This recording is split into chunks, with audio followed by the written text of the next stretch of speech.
Hey, welcome to, I don't know, Chatterjee Laboratory, maybe, if you want to call it. So, this is a circuit which has been made for your purpose.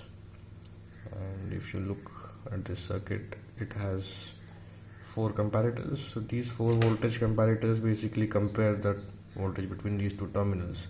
But I suppose you don't want to know all that detail. All these four comparators actually come as part of one single IC, so we don't need to buy these four separate components, they all come as one component. Same way you have four BJTs hidden, bipolar junction transistors hidden behind. These are the 5 LEDs. So basically this is the battery. We are simulating this battery, so there will be this one lead coming out. We need to connect our battery to this terminal, okay, and between ground and this terminal. So depending on what this voltage is going to be, these LEDs are going to run. So let me first tell you how these LEDs are oriented. So this is blue, orange and red. So this red LED will always be glowing, and if the voltage is above 40 volts, all of them will be glowing. Moment it goes below 40, this will turn off. 38, this will turn off.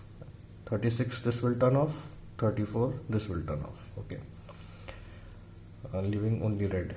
So let's start with just 33 volts. Okay, now first let me explain how to read these LEDs. Now these LEDs are not going to glow, so you need to understand this particular reading I.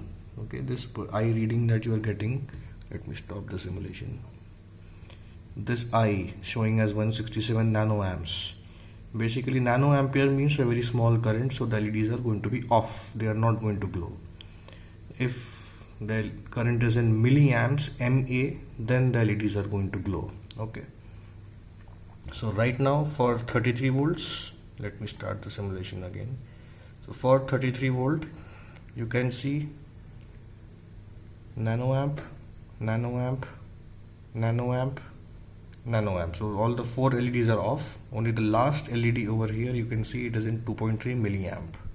So only the red is glowing. Okay, you should ideally see the same thing for 34 volts, which is the cutoff.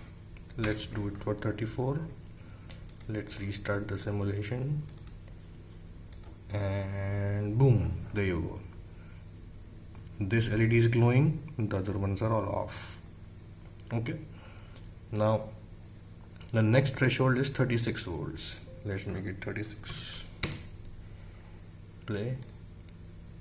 So for 36 volts, this LED is on 2.5 milliamps. Look, this voltage, this current also became 2.5 milliamps, whereas this is off, and this is off. Stop. Let's make it 38 volts. So now what we expect, see, this was on, and this was off. So we expect this to become milliamps now. So let me turn on the simulation, and boom, there you go, 2.5 milliamps. So you get the idea. This is for 38 volts.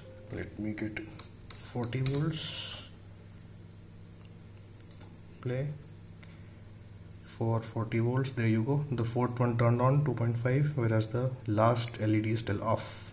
So the moment the voltage goes above 40 volts, let's make it 41 for example, you will see that that will also turn on.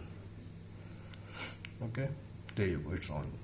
So you get the picture. If the battery is fully charged up to 40 volts, all the LEDs will be glowing. Moment it goes below 40, the first one turns off. 38, the second one turns off, and so on. Okay, so in this simulation, one more interesting thing that I have given you here is the power consumption of this circuit. Okay, so all the LEDs are glowing, that means it is consuming the max amount of power right now. It is around 800 milliwatts. So you can expect a power consumption of 1 watt at max, but as the voltage keeps going down, the power consumption also comes down. Let's say it is around 36 volts for example.